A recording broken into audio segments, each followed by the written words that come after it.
இந்த மருந்து கம்பெனிகள் தயாரிக்கக்கூடிய மருந்துல குவாலிட்டியே இல்லை அப்படின்னு அரசாங்கம் சொன்னதுக்கு பிறகும் 1000 கோடி ரூபாயை தேர்தல் கட்சிகள் நிதியா வாங்கியிருக்காங்க. தேர்தல் பாண்டை பயன்படுத்தி எந்தெந்த கம்பெனிகள் இருந்து வாங்கியிருக்காங்க, எந்தெந்த அரசியல் கட்சிகள் வாங்கியிருக்காங்க. கடந்த ஒரு வருஷத்துக்கு முன்னாடி அத்தியாவசிய மருந்துன்னு சொல்லக்கூடிய 384 மருந்தோட விலையை அரசாங்கம் ஏற்றிருக்காங்க. இது மட்டும் இல்லாம 800க்கும் அதிகமான மருந்தினுடைய விலை ஏறத்தாழ 11% அதிகப்படுத்தப்பட்டிருக்கு. இப்படி மருந்து விலை அதிகமானதுக்கும் அரசியல் கட்சிகளுக்கு இந்த மருந்து நிறுவனங்கள் 1000 கோடி ரூபாய் நிதி கொடுத்ததுக்கும் ஏதாவது தொடர்பு இருக்கா? கொரோனா காலத்துல மிக மிக அவசியமான ஒரு மருந்து தயாரிச்ச ஒரு குஜராத் நிறுவனம் அதுல குவாலிட்டியே இல்லைன்னு சொல்லி அரசாங்கம் நோட்டீஸ் அனுப்புறாங்க. நோட்டீஸ் அனுப்புனதுக்கு பிறகு அந்த நிறுவனம் ஒரு குறிப்பிட்ட தேர்தல் கட்சிக்கு பல கோடி ரூபாயை டொனேஷனா கொடுத்திருக்காங்க. அப்படி கொடுத்ததுக்கு பிறகு என்ன நடந்துச்சு? அந்த நிறுவனத்தின் மீது ஏதாவது நடவடிக்கை எடுக்கப்பட்டுச்சா? அந்த தேர்தல் நிதியை வாங்கினது எந்த கட்சி?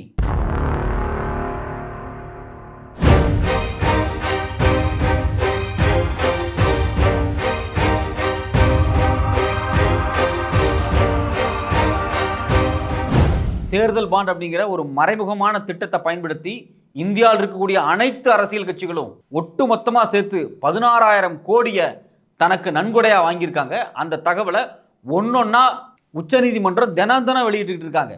இந்த மொத்த 16,000 கோடியில ஏறத்தாழ 50% 8,000 கோடிக்கு அதிகமா பாஜகன்னு ஒரு கட்சி வாங்கியிருக்காங்க அப்படிங்கிற அதிர்ச்சியான தகவலை உச்சநீதிமன்றம் வெளியிட்டு இந்தியாவே கலக்கியிருக்காங்க. கடந்த ஒரு வாரமா இந்தியா முழுக்க டிஸ்கஷன் ஆன ஒரே விஷயம் இதுதான். இந்த சூழ்நிலையில் நமக்கு அதிர்ச்சி தரக்கூடிய இன்னொரு விஷயம் என்ன அப்படின்னா, பலதரப்பட்ட கார்பரேட் கம்பெனிகள் இந்த அரசியல் கட்சிகளுக்கு பணம் கொடுத்திருக்காங்க. அதுல குறிப்பா மருந்து தயாரிக்கக்கூடிய கம்பெனிகள் 1000 கோடி ரூபாயை நிதியா இந்த அரசியல் கட்சிகளுக்கு கொடுத்திருக்காங்க. இது சாதாரணமா மருந்து தயாரிக்கக்கூடிய கம்பெனி கிடையாது. மிக மிக முக்கியமான மருந்து தயாரிக்கக்கூடிய மருந்து கம்பெனிகள். இந்த மருந்து கம்பெனிகள்ல ஏறத்தாழ ஒரு 7 கம்பெனி மேல அரசாங்கம் நோட்டீஸே அனுப்பிச்சிருக்கு. இவங்க தயாரிச்ச ப்ராடக்ட்ல குவாலிட்டி இல்ல, ரொம்ப சப்ஸ்டாண்டர்டான ப்ராடக்ட்டை தயாரிக்கிறாங்க, இது நிறைய சைடு எஃபெக்ட்ஸை உருவாக்கி இருக்கு அப்படின்னு சொல்லி அரசாங்கம் நோட்டீஸ் அனுப்பின கம்பெனி இருக்கு பாத்தீங்களா? அப்படி நோட்டீஸ் அனுப்பப்பட்ட கம்பெனிகள் இருந்தும் தேர்தல் கட்சிகள் நன்கொடையா பாண்டை பயன்படுத்தி நிதியை வாங்கியிருக்காங்க. இதை பார்க்கும்போது நமக்கு ரொம்ப ரொம்ப ரொம்ப அதிர்ச்சியா இருக்கு. ஒரு கம்பெனி மருந்து தயாரிக்குது, அந்த மருந்து தப்பா இருக்கு, குவாலிட்டி இல்லை, சப்ஸ்டாண்டர்டா இருக்கு, இது மக்களுக்கு உயிருக்கு ஆபத்தானது அப்படின்னு சொல்லி அரசாங்கம் நோட்டீஸ் அனுப்புது, அவங்க மேல ஆக்ஷன் எடுக்குது. அப்படி நோட்டீஸ் அனுப்பி ஆக்ஷன் எடுத்த சில நாட்கள்லயே, சில மாசத்திலேயே அந்த மருந்து கம்பெனிகள் போய் பாண்டு வாங்கி சில அரசியல் கட்சிகளுக்கு நிதியா கொடுத்திருக்காங்க. இதை பார்க்கும்போது நமக்கு ரொம்ப அதிர்ச்சியா இருக்கு. அரசாங்கத்தால கண்டிக்கப்பட்ட மருந்து நிறுவனங்கள் அவங்களே ஃப்ராடு, அவங்க பண்ண ப்ராடக்ட்ஸ்ல குவாலிட்டி இல்ல, மக்களுக்கு ஆபத்து, உயிருக்கு ஆபத்து, இது பெரிய சைடு எஃபெக்ட் விளைவிக்குன்னு சொல்லி அரசாங்கம் நோட்டீஸ் அனுப்புது. இந்த கம்பெனிகள்டிமா நீங்க அரசியல் கட்சிகள் பணம் வாங்குனீங்க, மக்களோட உயிரோட விளையாடக்கூடிய வேலையா இது அப்படிங்கிற கேள்விதான் நம்ம முன்னாடி எழுந்திருக்கு. இதுல குறிப்பா எந்தெந்த கம்பெனிகிட்ட எல்லாம் இவங்க அரசியல் கட்சிகள் பணம் வாங்கியிருக்காங்க, அப்படி எவ்வளவு முக்கியமான மருந்துகள் இந்த கம்பெனிகள் தயாரிச்சாங்க அப்படிங்கறத பார்ப்போம். அதுல முதல்ல பாத்தீங்கன்னா டொரண்ட் ஃபார்மா அப்படிங்கக்கூடிய ஒரு குஜராத் நிறுவனம். இந்த நிறுவனம் 2019 இருந்து 2024 இந்த இடைப்பட்ட காலகட்டத்தில் 75 கோடி ரூபாய் பிளஸ் அது இல்லாம ஒரு 2 கோடி 77 கோடி ரூபாயை பாண்ட பயன்படுத்தி அரசியல் கட்சிக்கு நிதியா கொடுத்திருக்காங்க. இந்த கம்பெனி என்னென்ன மருந்தெல்லாம் தயாரிக்கிறாங்க அப்படின்னா, இந்த டிப்ளாட் 150 அப்படிங்கக்கூடிய மிக முக்கியமான ஒரு மருந்து தயாரிக்கக்கூடிய கம்பெனி. இந்த மருந்து 2018 சப்ஸ்டாண்டர்டா இருக்கு, குவாலிட்டி இல்லை அப்படின்னு சொல்லி கவர்மெண்ட் நோட்டீஸ் அனுப்பிச்சிருக்கு. இந்திய அரசாங்கத்தில் இருக்கக்கூடிய ஃபுட் அண்ட் ட்ரக் அட்மினிஸ்ட்ரேஷன் அப்படிங்கிற ஒரு அமைப்பு இருக்கு இல்லையா, அதாவது இந்தியாவில் விற்கக்கூடிய மருந்துகள் இருக்கு பார்த்தீங்களா, இல்லை இந்தியாவில் விற்றாலும் சரி, இந்தியாவில் உற்பத்தியாகி வெளிநாடுகளுக்கு போகக்கூடிய மருந்தாலும் சரி, இது குவாலிட்டியா இருக்கா இல்லையான்னு அப்பப்போ அரசாங்க தரப்பிலிருந்து இந்த ஃபுட் அண்ட் ட்ரக் கண்ட்ரோல் துறை டெஸ்ட் பண்ணி பார்ப்பாங்க. அப்படி குவாலிட்டியா இல்லைன்னா அந்த கம்பெனிக்கு நோட்டீஸ் அனுப்பிச்சு அந்த ப்ராடக்ட்டை தடை பண்ணி அந்த ப்ராடக்ட்டை நிறுத்தி அதை குவாலிட்டி செக் பண்ணுவாங்க. எந்தெந்த பேட்ச் எல்லாம் வெளியே போயிருக்கோ அதை திரும்பி பெற சொல்லுவாங்க. இது வழக்கமாக நடக்கும். சில நேரத்தில் சில கம்பெனியுடைய ஒர்க்கிங்கே தடுக்கப்படும், நீங்கள் உற்பத்திக்கே வராதின்னு சொல்லி அவங்களோட உற்பத்தியே தடை செய்யப்படும். இதுதான் அவங்களுடைய வேலை. இந்த நிறுவனம் 2018 இந்த மருந்து கம்பெனிக்கு நோட்டீஸ் அனுப்புறாங்க, நீங்க தயாரிக்கக்கூடிய டிப்ளாட் 150 மாத்திரை சரியா இல்லை, அது சப்ஸ்டாண்டர்டா இருக்கு அப்படின்னு.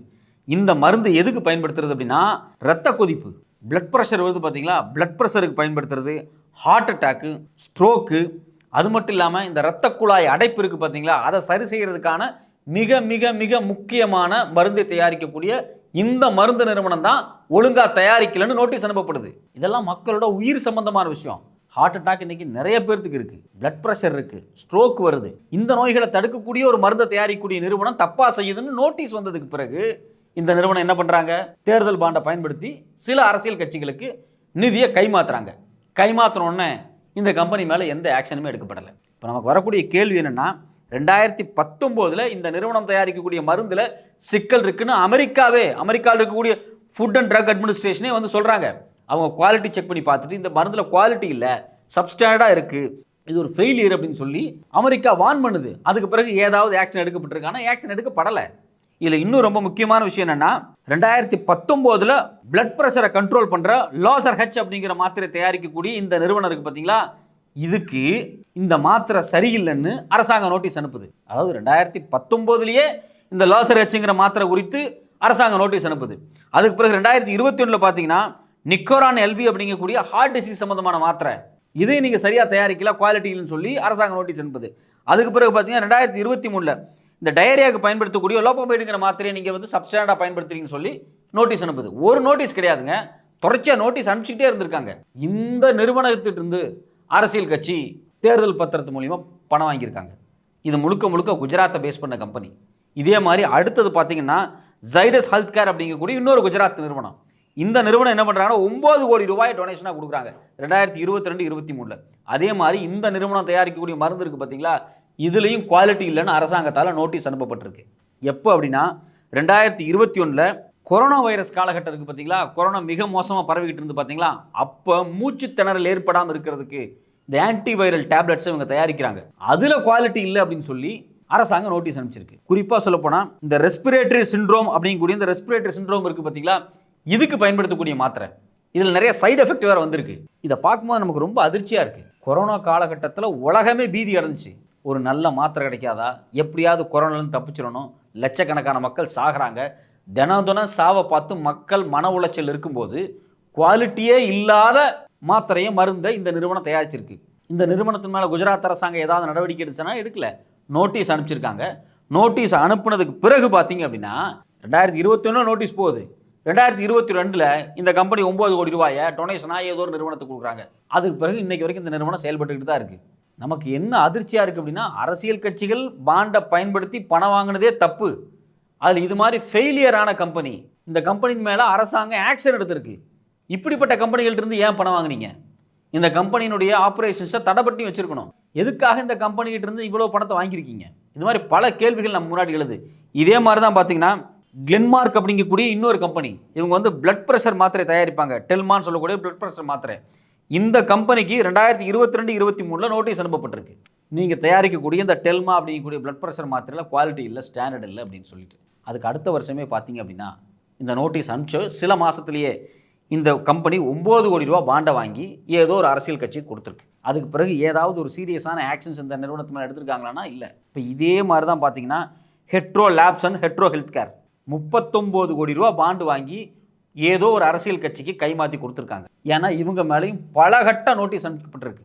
இந்த கம்பெனி தயாரிக்கக்கூடிய ஆன்டி வைரல் ட்ரக்காக இருக்கட்டும், அதே சமயத்தில் ஆன்டி ஃபங்கல் ட்ரக்காக இருக்கட்டும், இல்லை பாக்டீரியன் இன்ஃபெக்ஷன் மாத்திரைகளாக இருக்கட்டும், இதில் எல்லாத்துலேயுமே சிக்கல் இருக்குது அப்படின்னு சொல்லி அரசாங்கம் நோட்டீஸ் அனுப்பிச்சிருக்காங்க. நோட்டீஸ் அனுப்பிச்சதுக்கு பிறகு பார்த்தீங்கன்னா 2022 39 கோடி ரூபாய் டொனேஷன் யாருக்கோ கொடுத்துருக்காங்க.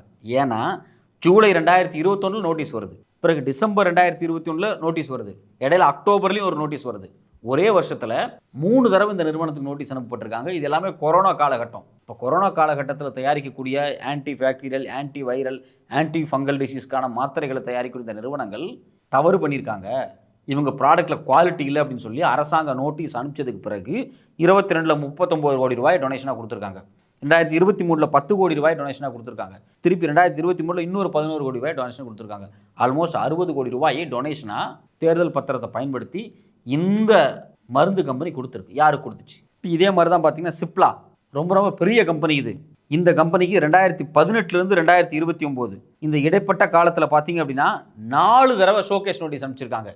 இந்த கம்பெனி உற்பத்தி பண்ணக்கூடிய சிரப்பு, அந்த காஃப் சிரப் இருக்குது பார்த்தீங்களா, அதில் குவாலிட்டி இல்லை அப்படின்னு சொல்லிட்டு அந்த ஆர்சி காஃப் சிரப் அப்படின்னு சொல்கிறாங்க. இத்தனை தடவை நோட்டீஸ் அனுப்புறதுக்கு பிறகு 2019 39 கோடி ரூபாய்க்கு பாண்டை வாங்கி ஏதோ ஒரு அரசியல் கட்சி கொடுத்துருக்காங்க. இப்போ இது மாதிரி பல கம்பெனிகள் இருக்குது. இந்த மருந்து கம்பெனிகள் தொடர்ச்சியாக தான் தயாரிக்கக்கூடிய மருந்தை குவாலிட்டி இல்லாமல் தயாரிச்சிருக்காங்க, அரசாங்கமே ப்ரூஃப். ஆனால் அந்த நிறுவனங்கள் எப்பப்பெல்லாம் அரசாங்கம் நோட்டீஸ் அனுப்புதோ அதிலிருந்து சில மாதத்தில் உடனே தேர்தல் பாண்டை பயன்படுத்தி அரசியல் கட்சிகளுக்கு நிதியாக கொடுத்துருக்காங்க. யாருக்கு கொடுத்துருப்பாங்க? ஆட்சி அதிகாரத்தில் இருக்கக்கூடிய கட்சிக்கு தான் கண்டிப்பாக கொடுத்துருப்பாங்க. வேற யாருக்கு கொடுக்க முடியும்? வேற யாருக்காச்சும் கொடுத்து என்ன பிரயோஜனம்? எந்த அரசாங்கம் ஆட்சியில் இருக்கோ, எது அவங்களுக்கு நோட்டீஸ் அனுப்புதோ அந்த அரசாங்கத்துக்கு தான் இவங்க பணத்தை கொடுத்துருப்பாங்க. இதுதான் ஒரு லாஜிக்கான ஒரு பாயிண்ட். இன்னைக்கு உச்சநீதிமன்றத்தில் பார்த்தீங்கன்னா எல்லா பாண்டு வெளியே வந்துகிட்டு இருக்கு. சீரியல் நம்பர் இப்போ தான் மேட்ச் பண்ணிக்கிட்டு இருக்காங்க. எந்தெந்த நிறுவனம் எந்தெந்த சீரியல் நம்பரை பயன்படுத்தி எந்தெந்த பாண்டை வாங்கி எந்த அரசியல் கட்சி கொடுத்துருக்கு, எந்த அரசியல் கட்சி வாங்கி அதை பேங்க்ல கேஷாக மாற்றிருக்காங்க, இந்த 2 சீரியல் நம்பரையும் உச்சநீதிமன்றத்தில் கம்பேர் பண்ணிட்டு இருக்காங்க. வெகு சிறைவில் எல்லா டேட்டாவும் வெளியே வரும்.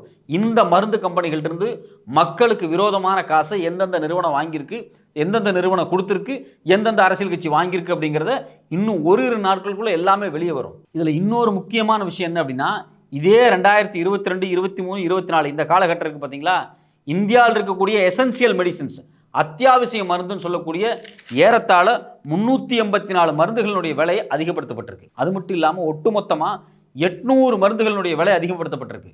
சாதாரண சளி காய்ச்சல் மருந்திலிருந்து ஹார்ட் அட்டாக் பயன்படுத்தக்கூடிய, கேன்சருக்கு பயன்படுத்தக்கூடிய மருந்து வரைக்கும் எல்லா மருந்தோட விலையும் 11% அதிகமாக விலை உயர்த்தப்பட்டிருக்கு. இப்போ நமக்கு வரக்கூடிய ஆபியஸாக ஒரு கேள்வி என்ன அப்படின்னா, அரசாங்கங்கள் இல்லை அரசை ஆண்டு கொண்டிருக்கக்கூடிய கட்சிகள் தன்னோட கட்சி நலனுக்காக, தன்னோட கட்சியினுடைய சொத்தை வளர்க்கறதுக்காக இது மாதிரியான மருந்து கம்பெனிகள் இருந்து 1000 கோடிக்கு அதிகமான நிதியை வாங்கியிருக்கு.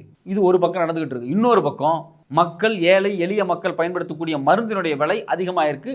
இப்படி அதிகப்படுத்துறதுக்கு, அதாவது எசென்சியல் மெடிசின்ஸ் இருக்கு பார்த்தீங்களா, இதனுடைய விலையை அதிகப்படுத்துறதுக்கு அரசாங்கம் ஒத்துழைக்குது. அப்போ நமக்கு வரக்கூடிய கேள்வி என்னன்னா, ஏழை எளிய மக்களை பொருட்படுத்தாம பெரிய கார்பரேட் மருந்து கம்பெனிகள் இருந்து பணத்தை வாங்கிட்டு மருந்துடைய விலையை அதிகப்படுத்துறதுக்கு ஆளும் கட்சியே இன்னைக்கு உறுதுணையா இருக்கா அப்படிங்கிற கேள்விதான் நம்ம முன்னாடி வருது. அப்போ அந்த ஒட்டுமொத்தமா அந்த தேர்தல் பாண்ட் அப்படிங்கிறது எவ்வளவு பெரிய மோசடியா செயல்பட்டு இருக்கு.